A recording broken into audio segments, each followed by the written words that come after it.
John McElvain. I'm a school board member, and we're here at Wadsworth Central Middle School to give you an idea of the facility and to discuss the upcoming bond issue for November. What we have here is a building that's been around for a number of years, but it appears to be, and it is, rock solid. We've had a tornado recently, and what we're going to be doing is looking at some of the classrooms and giving you an idea of what we have here and what we plan to do with it. This, under the plan, is going to be a fifth and sixth grade facility, and the 7th and 8th will be moved out to a new facility. There are a number of reasons which we'll be discussing as we go on with the tour, why this would be a good idea. We'll be having the 7th and 8th grade students that will be moved out wherever the new facility will be, and will be out of the downtown area in the morning, in the evening, or after school. We'll be busing in 5th and 6th grade students, almost, I believe, around 90% of them, if not all. Well, if we get started to take a look at the facility, welcome. This is a 8th grade science lab, and in this lab we have approximately 30 to 33 students in here now. We are feeling the overcrowding because our new teaching styles are having kids to use manipulatives and experiments. As you can see on the table, all the microscopes that are there. Each student will work together in a group of 3 or 4, depending on the experiment they're working on, like dissecting sharks, frogs, worms. And due to the amount of students in the room, our teaching styles of manipulatives and working together and using inductive, deductive thinking causes us to have a problem with elbow to elbow, using scalpels. It can be dangerous, but the students and the teacher were very close to not making that a problem. As you can see, the tables are set up wall to wall. We have a table in the very back of the room to handle the students in this class. Because of the new teaching styles and the way the teachers are running their curriculum, we need more space. These science classrooms are also used for some of our foreign language classes, which means at the end of the science period, they have to put away all their experimental equipment, their specimens that they're dissecting, any product they're using, and have it cleared off the tables so that the foreign languages then can have complete use of the desk area for the students.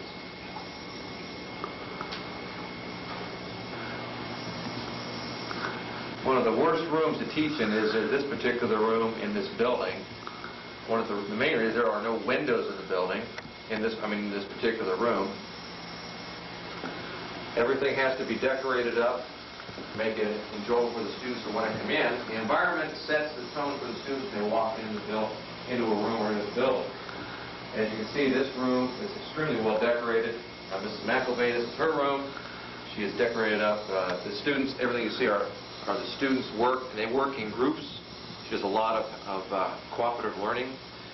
The kids will be in different sections of this room. Again, this room will hold anywhere from 25 to 30 students in it, and because of the new teaching strategies that we use to help the students understand the curriculum, more hands-on, it gets to be a bit crowded. And a larger room would be much easier to use for the students in this particular teaching setting. There is no air circulating in this room except for the fans that are in the room. There is no sunshine in this room, and it's difficult to teach and to learn in this type of setting. Okay, Steve, what is the current enrollment here at the middle school, the 6th, 7th, and 8th? With all 3 grades, there were about 940 to 950 students in the building. We are having teachers have to go, at least 4 teachers move every period to different parts of the building because they do not have a classroom to work out of every period. This particular room is not used for anybody else. We would not use this room unless we had to because of the setup of this room being as it is, no windows. And behind us in this room is the shop class. The metal shop and the wood shop are industrial arts. So when the industrial arts is in session in the shops, there is a tremendous amount of noise that they have to deal with on this side of the room. And that happens probably, 7th grade have wood shop first semester, and the 8th grade wood shop and metal shop second semester. So it's all year long that they have to deal with the noise level.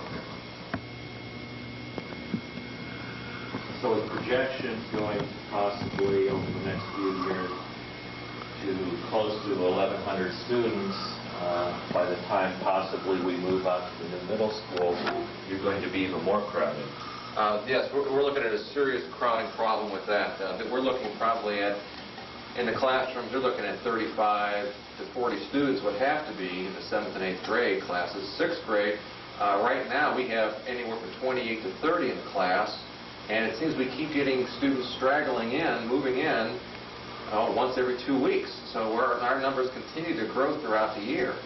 But with the renovations and making this a 6th grade school system, that will certainly alleviate the crowding problem.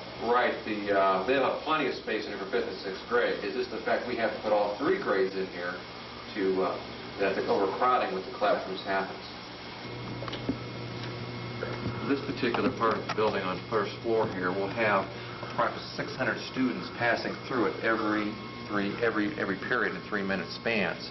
And you'll see the number of students that have to go through this building at this particular point to get to class, which means they have to be there in 3 minutes from one end of the building to the other to get to class on time.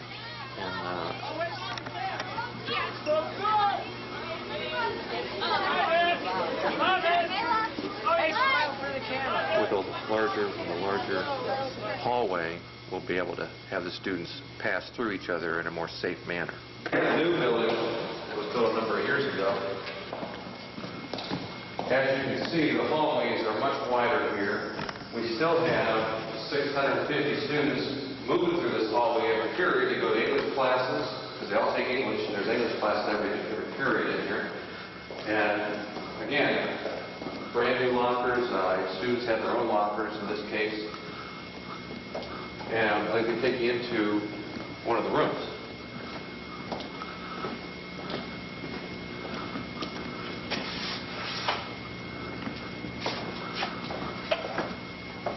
As you can see, this room is very, very conducive to an educational environment, very positive lighting, paint, just a brand new room. Students' curriculum reviews here. There's plenty of space to do individual small groups. There's room here to do cooperative learning groups in this particular room. And when the old building is renovated, it'll look very similar to this.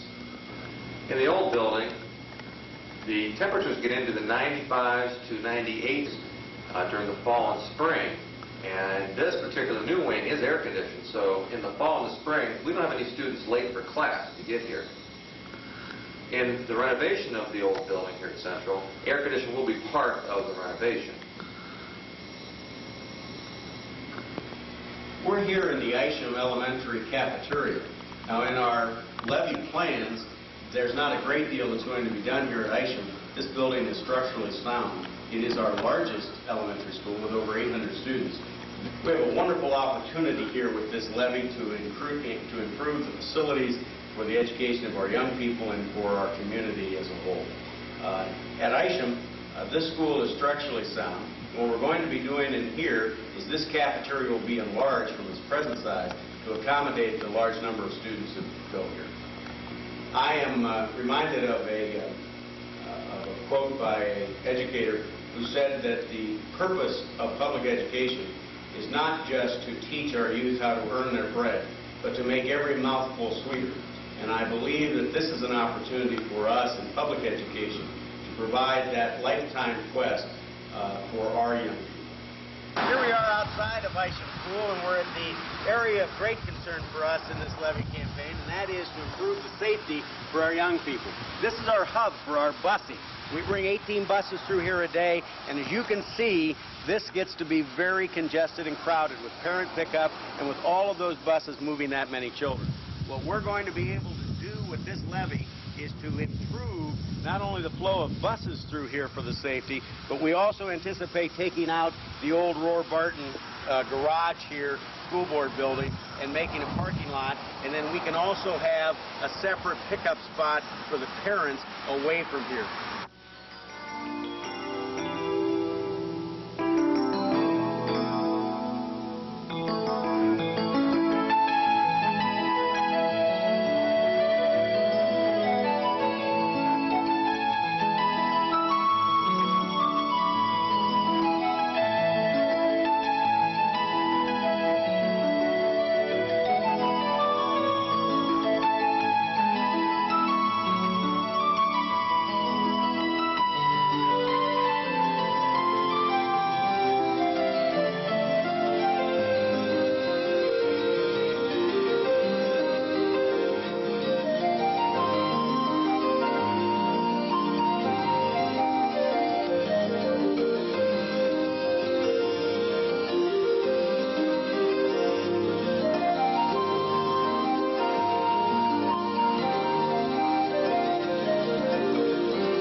Hi, I'm Mr. Roger Havens, and I'm the principal here at Lincoln School, and I would like to show you some of the finer points of our school and give you a tour of the school.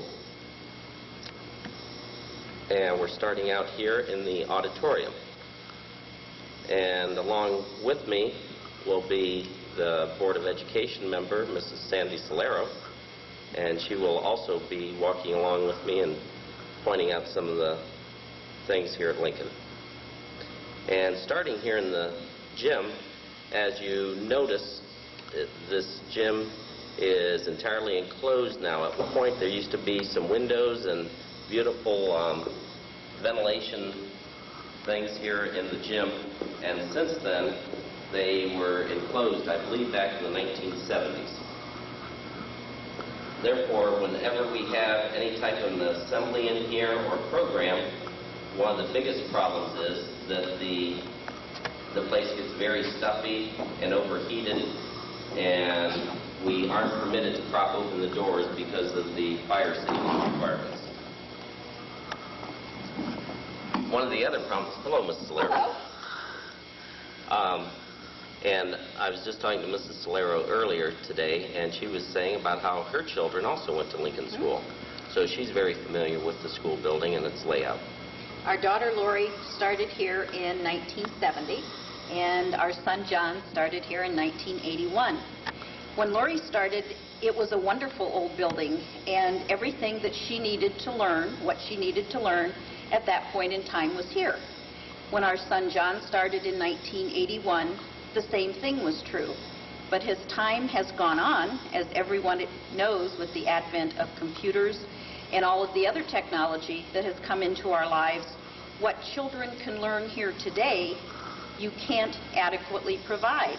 And that's not fair to them and their future, or to us and our future, because what they learn in the schools that they go to directly affects us. And I think we need to provide the best education so that everyone's future is secure. I also attended Lincoln School in elementary school. I believe it was the second half of second grade. And I was in one of the classrooms down below, which we'll be able to visit today, and it has sure changed dramatically since the late 1960s. When I attended here, it was in much better condition, of course, but it seemed like the classrooms were bigger. Well, one of the... You were smaller. I was smaller, plus the fact that we've added so many things now in the area of technology, it has, in essence, made the room smaller. And also back then, that was, of course, when there were 35 students in a classroom, but the room still appeared to be big. Today, there is no possible way we could get 35 to 40 students in a classroom like used to. Well, for one thing, the state prohibits that. Right. Now you have to maintain a 25-to-1 ratio of teachers in the overall to the students. Yeah, and even with that, again, some of the classrooms have become smaller and smaller, and we're going to see in some of the classrooms how the teachers have had to adapt to that by pushing the desks together, and you'll no longer see the old-fashioned traditional rows of students.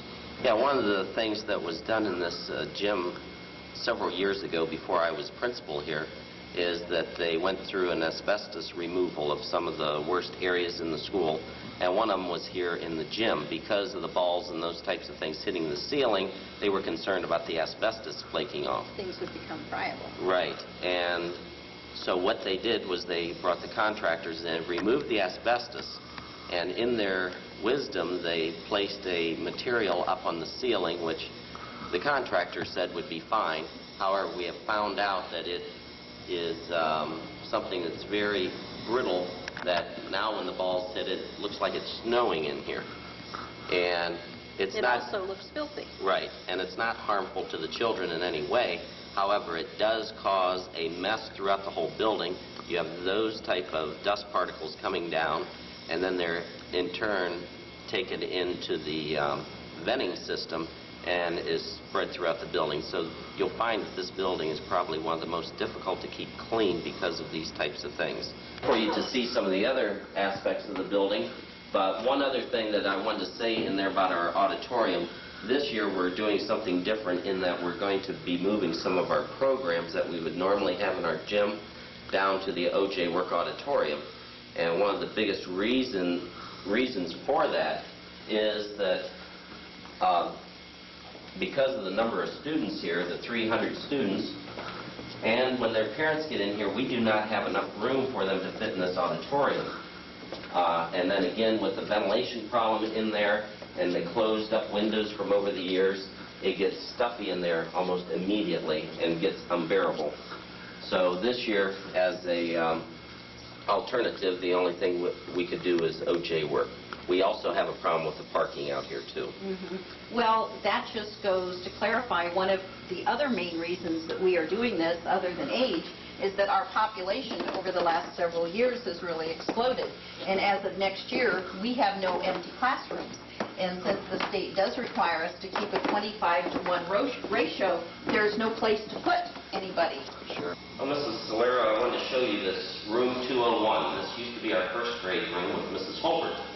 And I believe you had mentioned once before that here. This room is the second grade room. Mrs. Holbert was teaching that. She was here a long time. Well, anyway, just last year, up in actually it was the 301, my fourth grade teacher was using the cart with an overhead projector on it, and she stopped it and walked to talk to the class and turned around and the cart had moved. And just to illustrate it, I brought with me a golf ball. And in this particular room, as you can see, the floor goes towards the center. And I believe what the engineers have found is that this floor dips about 2 inches from the outer edges to the center. And that was a concern of ours, having 25 students in here as well as the teacher, that the added weight in here is just adding to the stress. And is the concrete also bad in here? The concrete was found to have hardened over the years, of course, and it does get harder except that when it reaches a certain state it starts to become brittle. And as you can see, where they have dug up, you can see how brittle it has become. Well, I think concrete had different consistency then than it does now. We have learned over the years how to pour something like that better. And also, I know the ceiling. I noticed that the ceiling is a mess. Well, the ceiling's a mess. We did have a drop ceiling in here earlier, but as you can see, with drop ceilings, you can see what was above that at one time, and that again because they had to check out the floor up above, they had to remove that as well as the lights, and you may see that it's darker in here.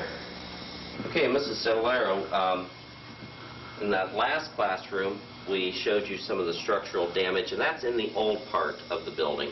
And now this is the newer wing in Mrs. And the old part was constructed when?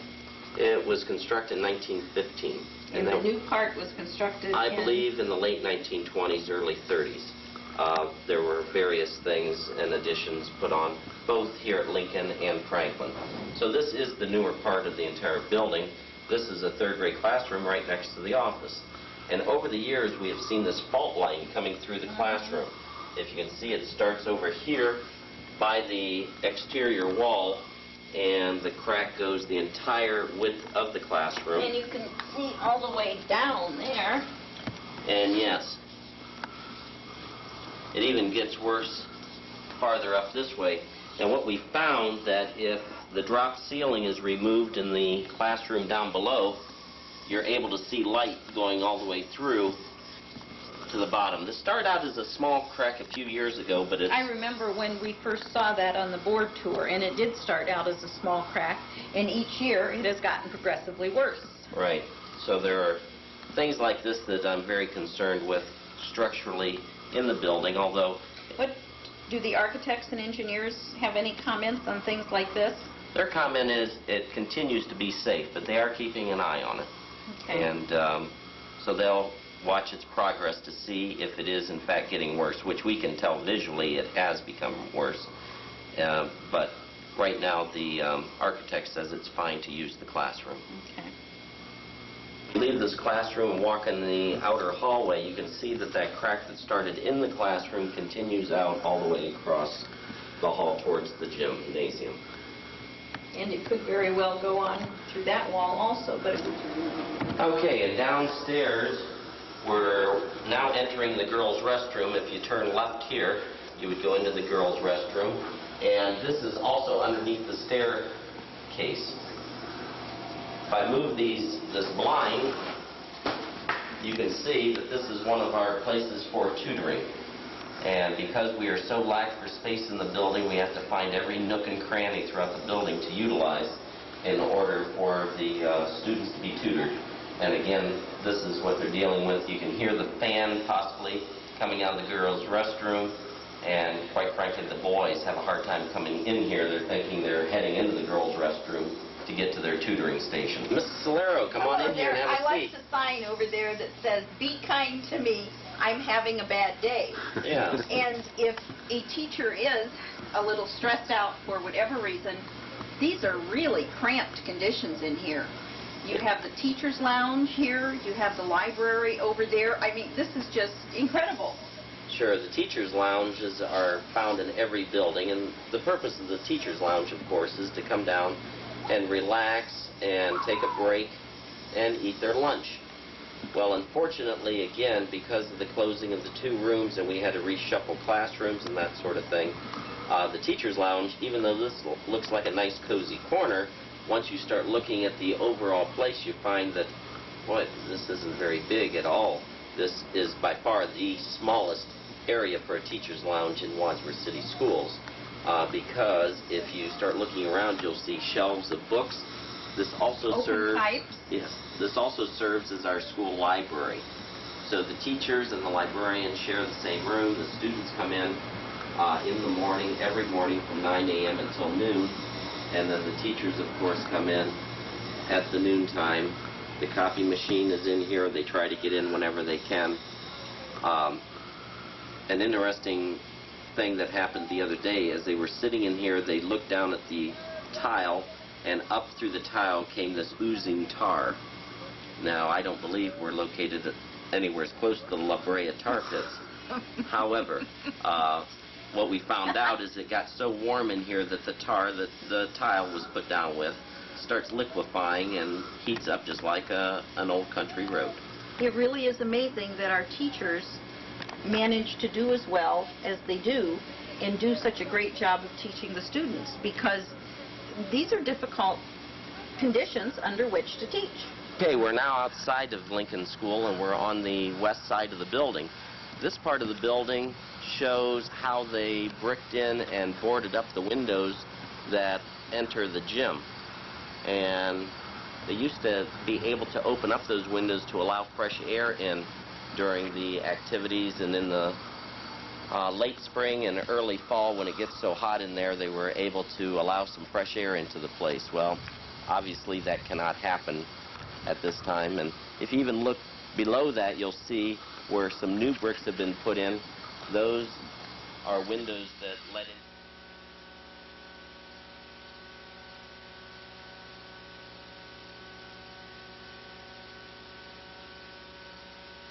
We're now at Franklin School, and again, I'm Roger Havens, the principal at both Franklin and Lincoln School. And we're in the auditorium here at Franklin. And if you look around and see some of the things, you can see a lot of similarities between Franklin's auditorium and Lincoln's auditorium. I believe they were built from the same exact plan. It looks like they are. And over the years, some similar type things have been done to these auditoriums, which back at the time was a wise idea to do, but nowadays it's become some problem areas. If you look up here on the walls, you see these nice murals, but the reason we have those murals up there is there are pieces of wood and drywall behind there. That's where the windows used to be. But the problem is you have no ventilation. That's exactly it. When you get 25 to 30 students in here playing dodgeball and that sort of thing and getting a lot of body heat worked up, the temperature of this room increases dramatically and there's no place for the air to go out. Well, and then also when you have any type of program where you have parents in here, you also have a lot of body heat and a lot of people, and there's just no way to ventilate it. That's exactly it. And we have a difficult time having programs come in because of that nature. So again, as you can see, that the ceiling has the stains in there from the univent. And speaking of the univent, where the cold air goes into bottom and the warm air comes up, and again, that's what's stained there, you can see an enlarging crack where the mortar is even broken out of. And this crack follows the wall all the way up. One of the problems that the engineers found here at Franklin School this past summer is that some of these walls are gradually falling away from the building, which means the ceiling that sets on the walls is setting on less and less brick at the top. And if you look up there, you'll see where there are cracks between the ceiling and where the walls come together, and even along the floor where the walls and the floor come together. The fact that the board all of the buildings every year in the fall has been very helpful for us, because 2 years ago when we started noticing things deteriorating at a more rapid pace, we started the facilities plan and the strategic plan to have our community members take a look at these buildings and to see how badly they had deteriorated, and the fact that we have reached a point where there is not enough money to put into them to bring them up to par. Even though we have maintained them, it is time to simply start over. So it's very helpful that we have a history for this.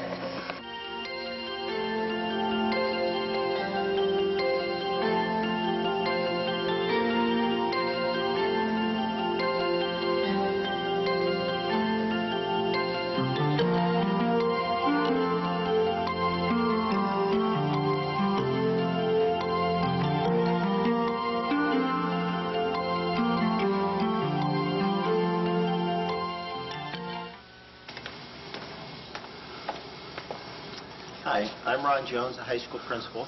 I'm here today with Mrs. Bianco. We're looking at our building needs so that when the levy passes on November 4th, we will have the opportunity to take care of some of our major concerns. To start with, we're in a band area. This particular room right here, Mrs. Bianco, was built for 50 kids. Right now we have a lot of equipment that's missing because the band is in competition today.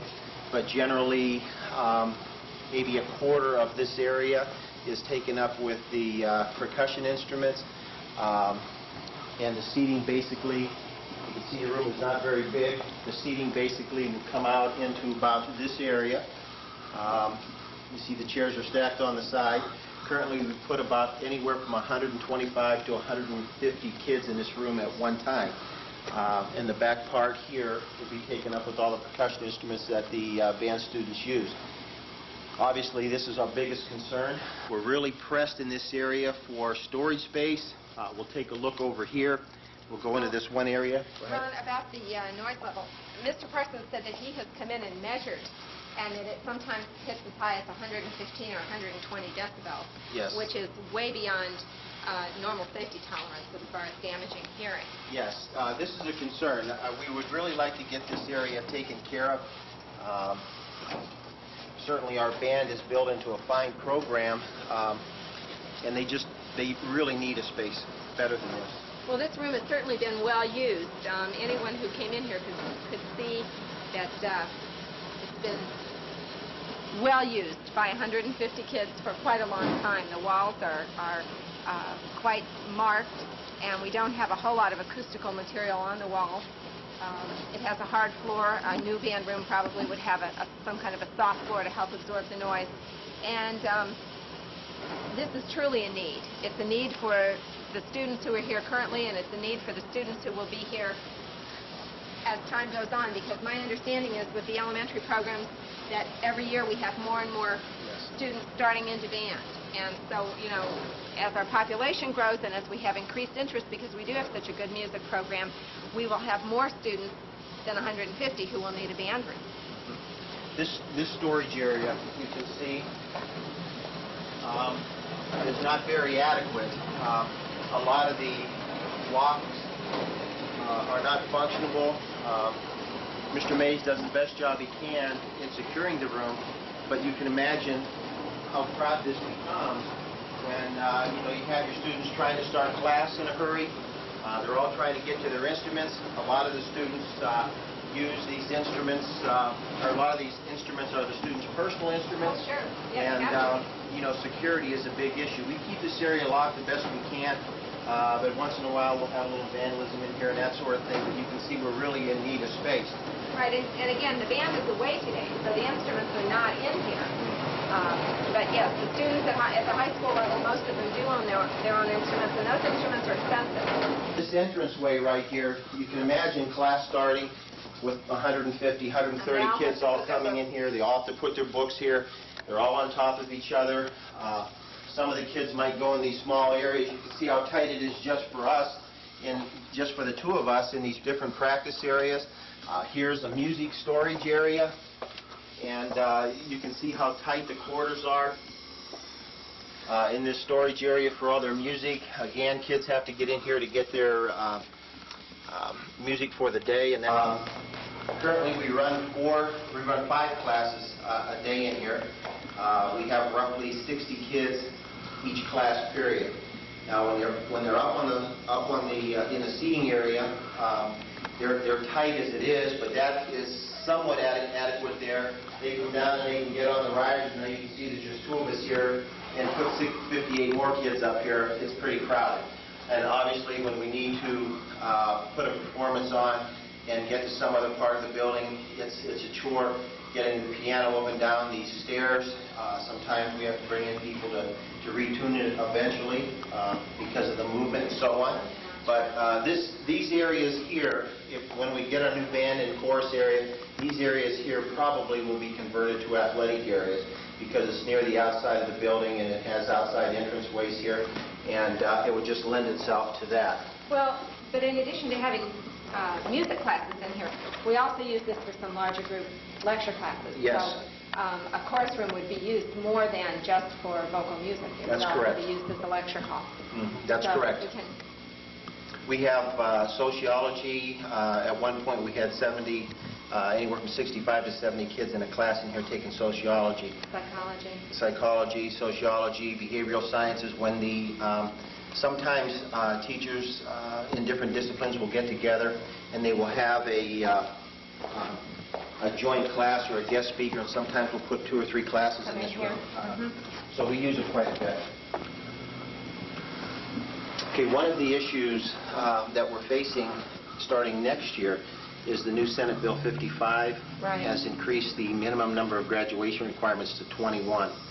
And in that 21 credits, they've increased social studies from 1 to 3 credits, increased English to 4 credits, math to 3 credits, and science from 1 to 3 credits.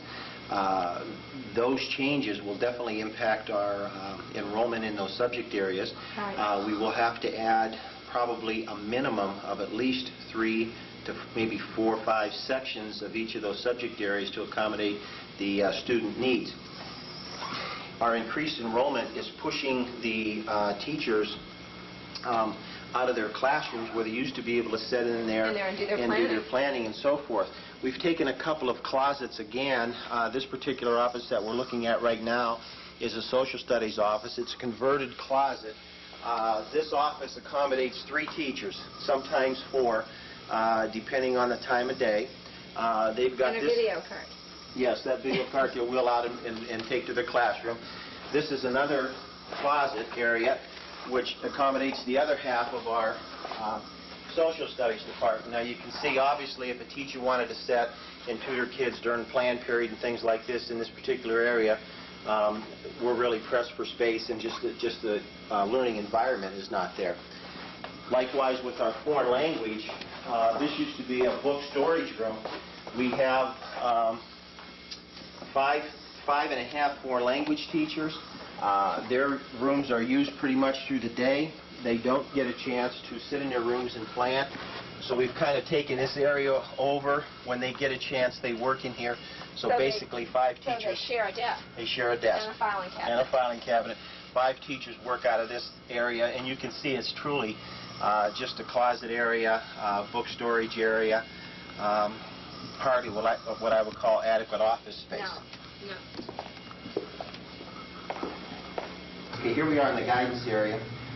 One of the things that we know there's a need for is career planning. And this area right here in front of us used to be where we kept all the information for colleges, armed services and things of this nature, all the bulletins, college bulletins and so on. We're trying to get this area clear.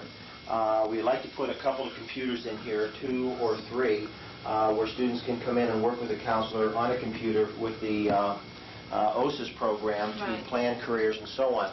The information that we had here, as you'll see, we moved out into the commons area, and it's not an ideal situation, but we have all the brochures and stuff lined up along the wall here where students can get to it. But really, we'd like to protect that area out there, protect that information as much as we can. We'd like to eventually put a table out there or actually build an area where students could sit maybe with their parents or with their counselor and go over some of the brochure and material. But right now it's not too good because you've got all the noise of the commons and the study hall and all the activities of the day. That's a very noisy area too. Our guidance area is an area that really needs expanded as well. We have 4 counselors. We have a couple of auxiliary counselors that come in from the county, and one is a volunteer speech therapist, comes and works out of one of these offices, and we're really stepping all over each other in here. We had adequate storage space in the front half of the library for AV equipment. When we built the distance learning lab, that storage space was kind of pushed out of that area. This particular room right here used to be used for tutoring, small group studying together where kids could come into study hall and study together. As you can see that we had to put our AV material in here. Right.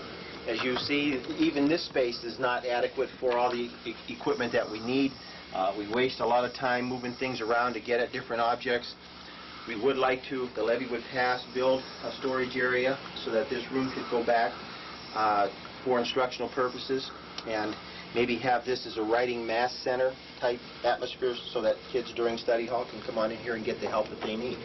Okay, one of the things that we had to do because of increased enrollment and need is this used to be a computer room, which we really had to dismantle because we needed classroom space. This was one computer area. This used to be full of computers, and then they would hold the classroom portion of the computer class in this part of the room. Right now we've converted this to 2 math rooms, so at any given period of the day there's 2 classes going on at the same time, one in this room and one next door. The doorway that we came in was the entrance for both classes. So, there's some distraction, obviously, when students have to use the restroom or when messages are delivered from the office or something of that nature. But we have to do the best we can. what I would like to do would be to take this wall out, make this one large classroom area so that we could do some interdisciplinary work. I know that when we have guest speakers come in, English and social studies do a lot of work together. Math and science have done work together. Possibly team teach a couple of math classes in here for any given subject area. But right now we need the space to accommodate classroom for regular instruction. So currently algebra and transition math are taught in these two classrooms right now. Well, the new levy is supposed to, if it passes, you're supposed to get some classroom space. Science lab, band room, vocal music, and classroom space. Yes. About $4 million of that money is for additional space here at the high school. With the band area, again, that'll free up some classroom space that's currently occupied by band, as well as choir and at least two science rooms. Okay, here we are. We're coming into a math office area. We have 9 teachers that work out of this area. You can see it's a rather small office. I believe this used to be a book storage room. What we eventually are going to do is to, in one portion of the building, make a new math office area, convert this into a math science lab so that students during study hall can come on over and work with the math or science teacher, get a couple computers in here where kids can get help when they need the help.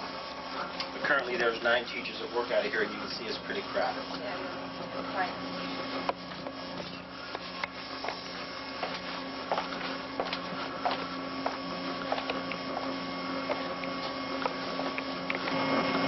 This particular room right now is being used half the time as a math room and half the time as a science room. We have a need for at least 2 more science labs. This one is okay in terms of a possibly like a remedial science where there's not a lot of lab work involved, but even in that course they do some lab work. You can see that the area is generally not set up for labs. That's a classroom.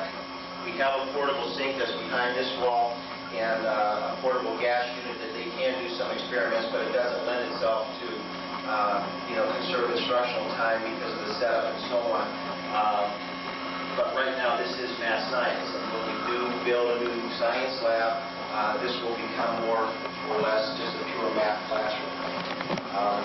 Again, with the increased requirements to 3 in science, there's a need that we add more biology space, so we really need a biology classroom, and our chemistry program is really becoming quite large. We went a few years ago from 5 sections to 8 right now, and some of the sections that we have, really we could put another section on board, but we've got the rooms, or the class sizes up pretty good in those science areas. This is one of our new science labs here at the high school. It's a chemistry lab, and it really is a state-of-the-art instructional room. This is the kind of lab that we are talking about building 2 more of. If the levy passes, we really have the enrollment and we will have the increased students coming through in the next few years that we can justify adding at least 2 science labs equivalent to this as far as equipment and facilities for the students. And it's the addition of these new rooms and the programs that are taught in them that have increased our student population to the point where we now have 40 students at a time in a class like this.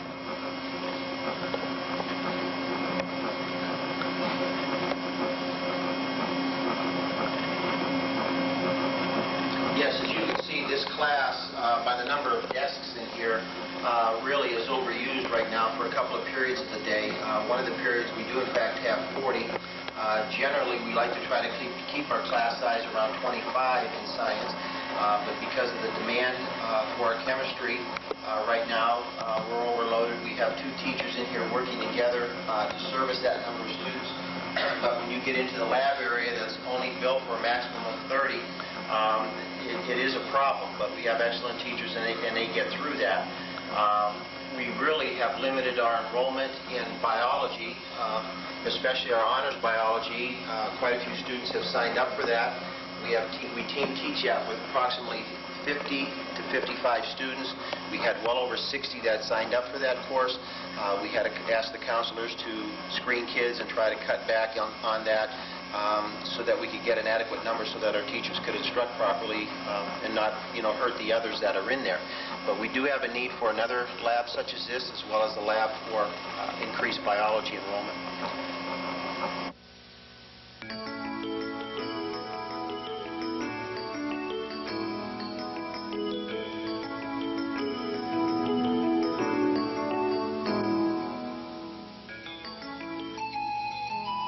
I'm Bob Durhammer.